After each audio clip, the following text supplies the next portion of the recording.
coming to the stage now. Thank you. Hi, and thank you for the introduction. It's really nice to be here. This is also my first time with Girls Are Awesome. So let's see how it's gonna go. They asked me to come and talk about success, and I took my point of view with me, and I want to share it with you. But in order to explain what success means for me, I would like to take you back in time to a place in 1986 when I was born in a family.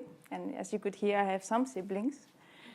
I had 5 big sisters and 4 big brothers. And when I was born, I remember they were making this bet, the boys and the girls, if I'm gonna be a boy or a girl, because if I would be a boy, then the boys would be happy because it's equal, 5 boys, 5 girls.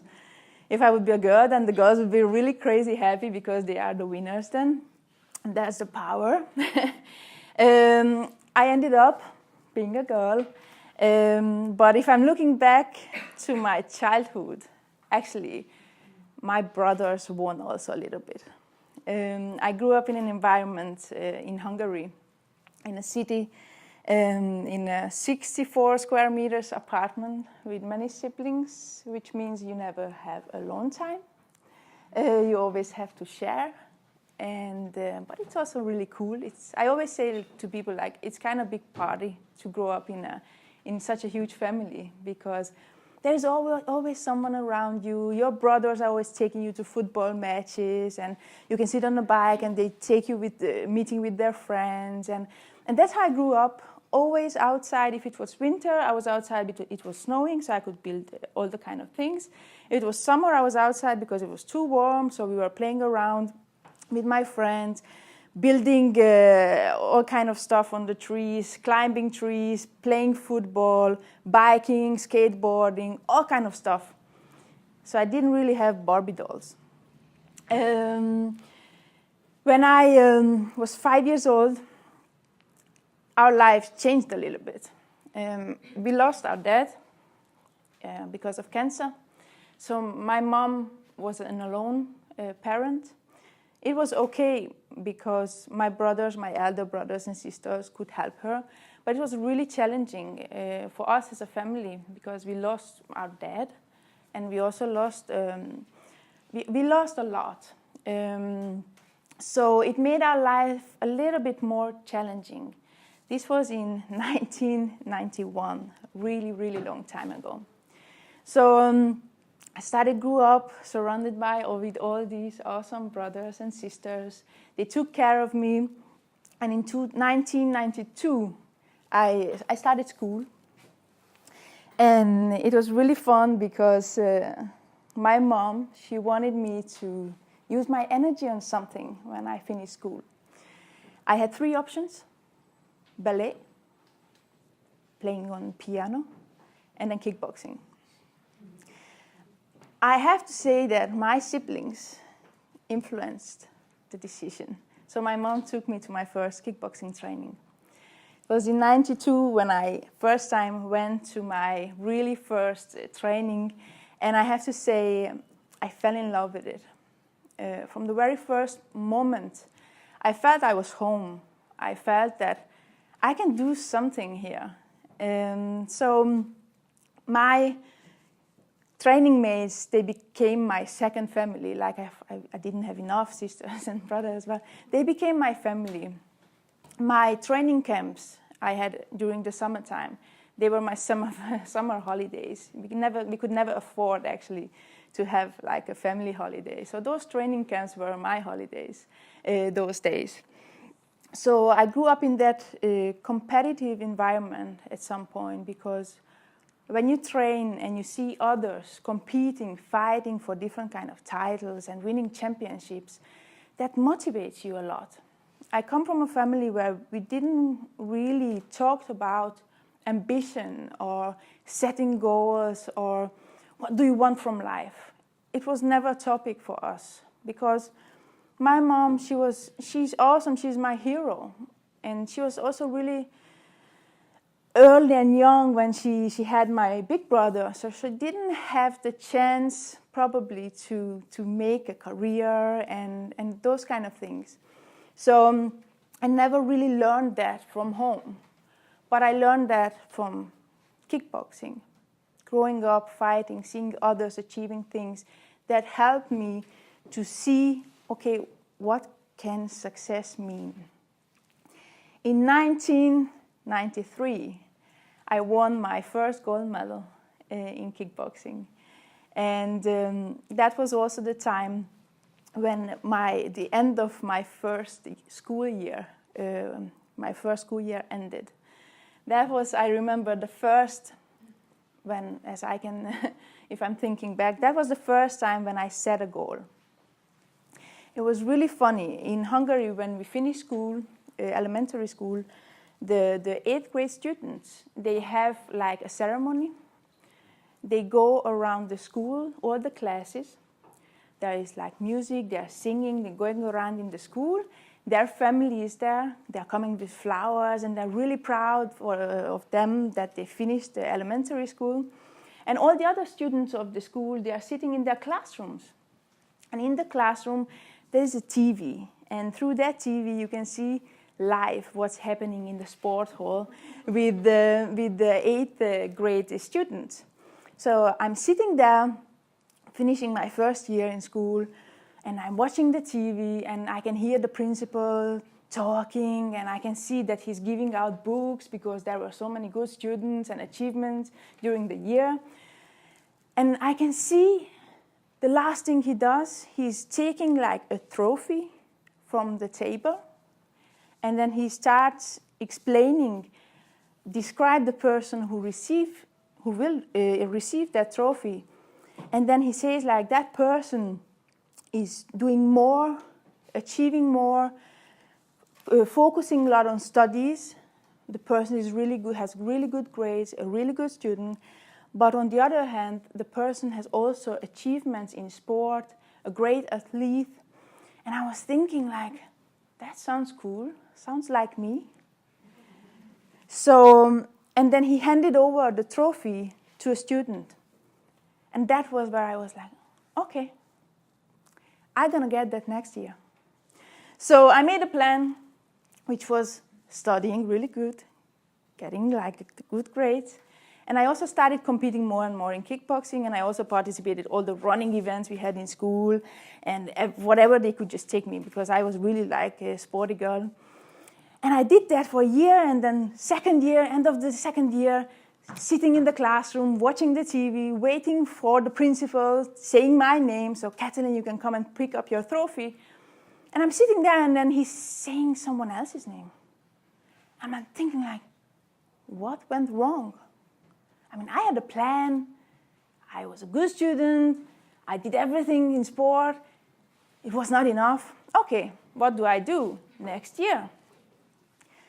Did the same, focusing on grades, achievements, getting the gold medals, no, sometimes silver or bronze, getting them, waiting, watching at the TV, waiting for my name. It's not coming. And I'm again sitting frustrated, because one thing I didn't do with this idea, with this goal, is I never told anyone. I never told my family, my friends. No one knew about this idea, or I would say wish I had, about achieving this goal. So I'm sitting there at the end of third year, and I just say, I just have to keep going. I just have to keep doing what I do, achieving good grades, doing good in sport, and I will get it in the fourth year. The fourth year is coming, the principal is getting the trophy, and he says someone else's name. And I'm like, that cannot be true. And at some point, somehow in a conversation from somewhere, I can just hear, that trophy only goes to students who finish school, which means 8th grade. And I'm sitting in 4th grade. And everything was just, what? I wanted it so much, and now it's impossible. So I kind of like forgot the idea, I still kept the studying and the competing part, but somehow I didn't focus about it that much. One day, I'm sitting in the school, 8th grade. I remember we had some classes, we had to make some wood, something, I think it was a car. I'm sitting in a classroom, and my teacher comes, and then she says, Katalin, would you come? I would like to talk with you. And I'm like, yeah, of course. I go outside, and then she says, the school of the board this year decided to give you the trophy. And I'm just standing there and think, what? 8 years? Couldn't you do this before? No, I'm standing there and thinking, wow. I went back to the classroom, I sat down, and my other teacher asked, like, what was this about? And I said, I just got the best student, best athlete, sport person award. And then I'm still sitting there and looking outside, and I'm thinking, but I totally forgot about it. And I look back, and I'm thinking, okay, dreams come true.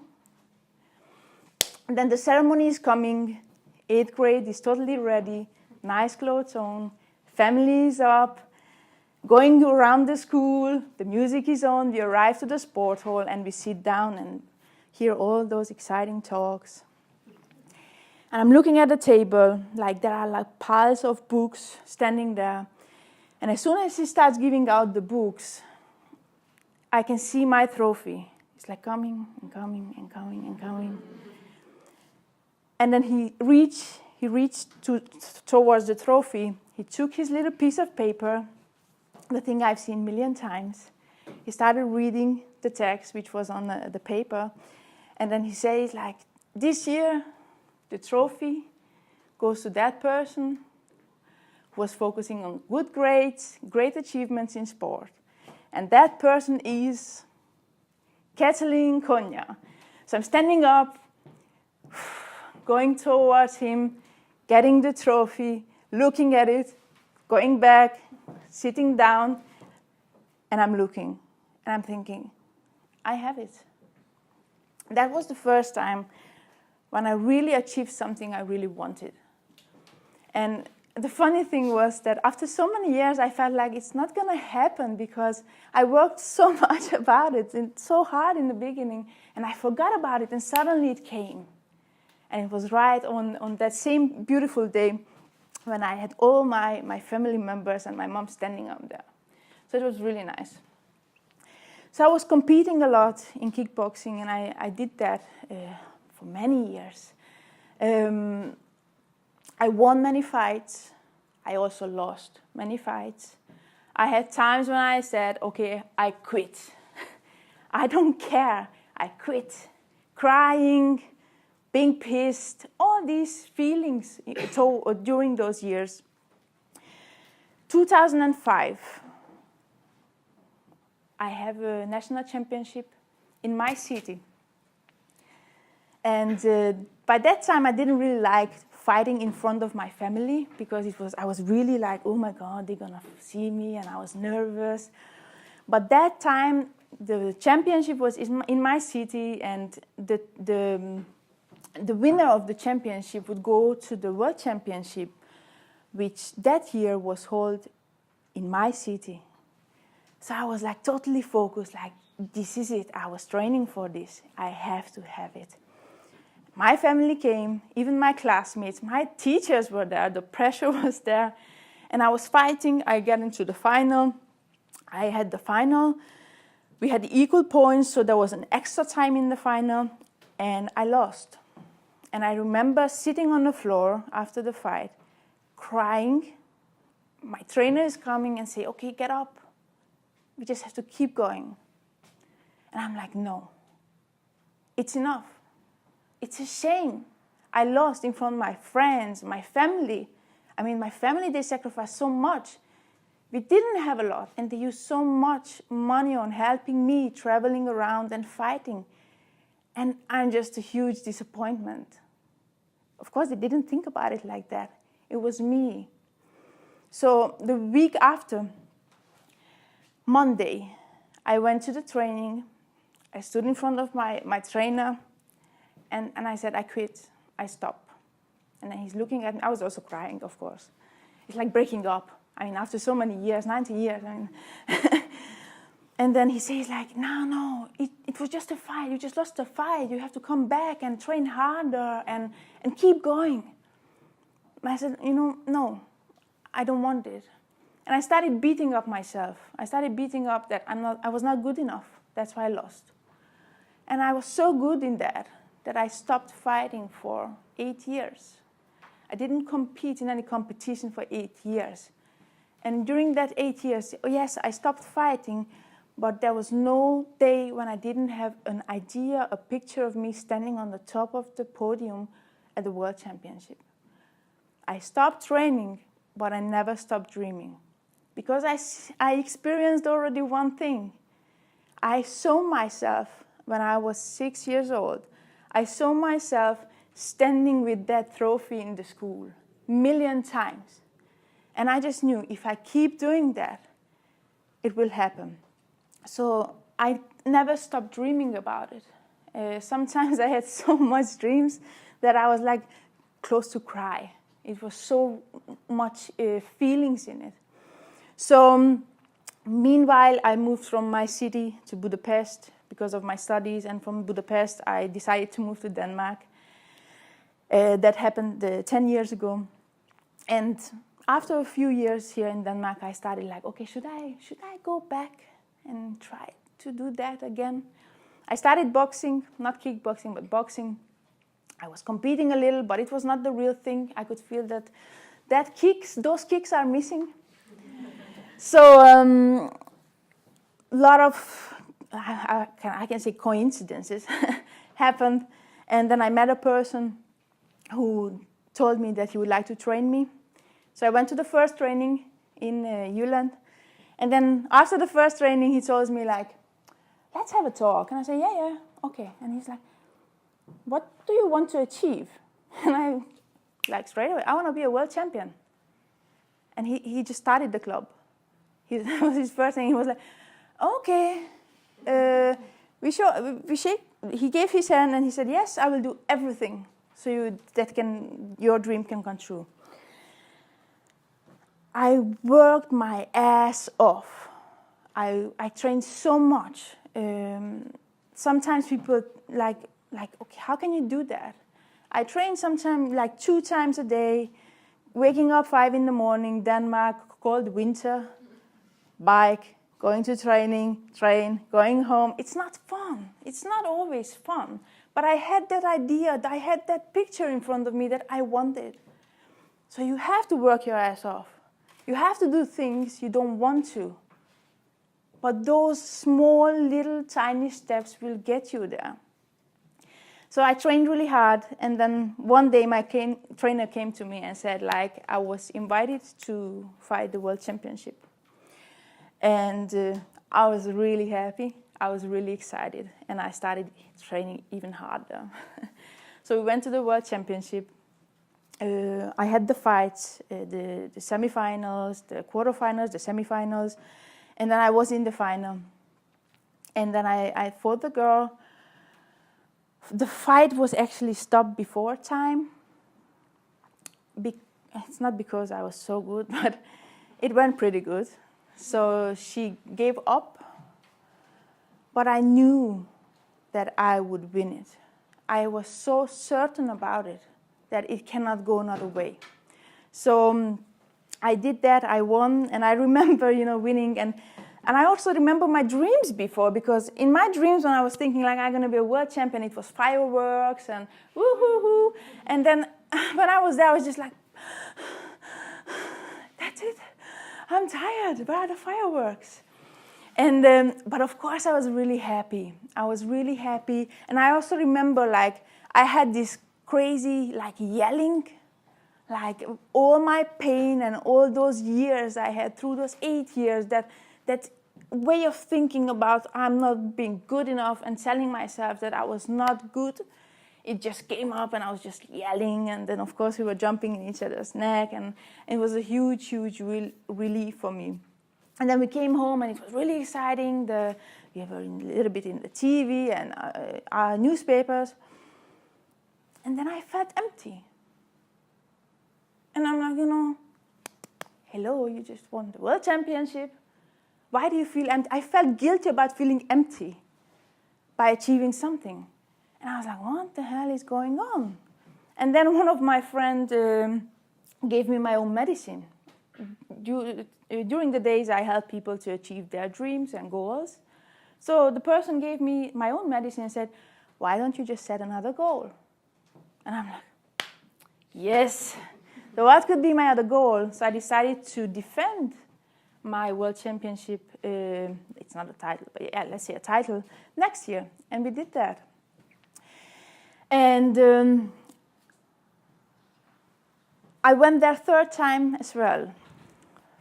That was my third year going for fighting, which means everyone wants to kick your ass. Because they know that you won already 2 times, so they really want to beat you. And they know my techniques, they know how I fight. It was a really challenging competition. But the reason why it was the most challenging is before we left, it was in, I think, November, just a few months before, I lost one of my sisters because of cancer. And I was so down. I was mad, sad, and everything together. It was just, I was a big mess. I couldn't train. I couldn't go to training because every time I started kicking, punching, my body just lost this anger up.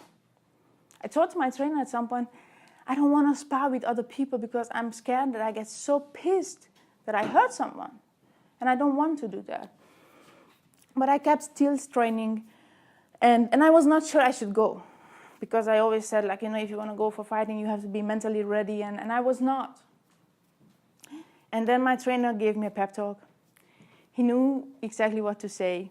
And then we decided to take off and went to Spain. And that was the toughest competition I've ever had in life. I had 3 fights in one. I think I had 3 fights one day. And I had my semi-final, I remember. Semi-final, second round, again, a really, really good fighter. And then she knocks me. And on the video, I can see that she punches, I go down, and my body reacts, and I'm jumping up right away. That's what the video shows, and I remember a little bit differently. What happened in my mind was, it was like a slow motion movie. I felt like, okay, I'm down on the floor, and I'm sitting there, and I'm thinking loud. I remember clearly my thoughts, and I was like, why should I stand up? I mean, life just kicked my ass. Life took my sister, my second mom. Why should I get up? I hear these thoughts in my head, and I couldn't answer. I was already standing, and I tried to find the judge because I couldn't really see her. The punch was so powerful that I was seeing all kind of things but her. So I'm trying to find her so she can see that I'm fine. And I can continue the fight. And I stood up, I won the fight, I went to the final, and I won the whole championship. But the thing what happened there, I came out from the ring, and my friend was like, are you okay? Are you okay? And I stand there, and I said, the first thing that came out of my mouth was, this was the best thing that could happen to me. And then he was like, okay, she got really hit. But no, you know why? In that slow motion movie, I realized one thing I teach every day to people. I realized one thing, you have a choice. Sometimes we don't see that tiny little moment where you can take a choice, make something differently. I could stay down. I had whole reason for it. I just got damn knocked out. But my heart was so much into making my family proud. I couldn't just say, okay, I just stay down. my heart pulled me up. And I had the idea, the moment, the possibility to see that tiny little moment and see, this is my thought.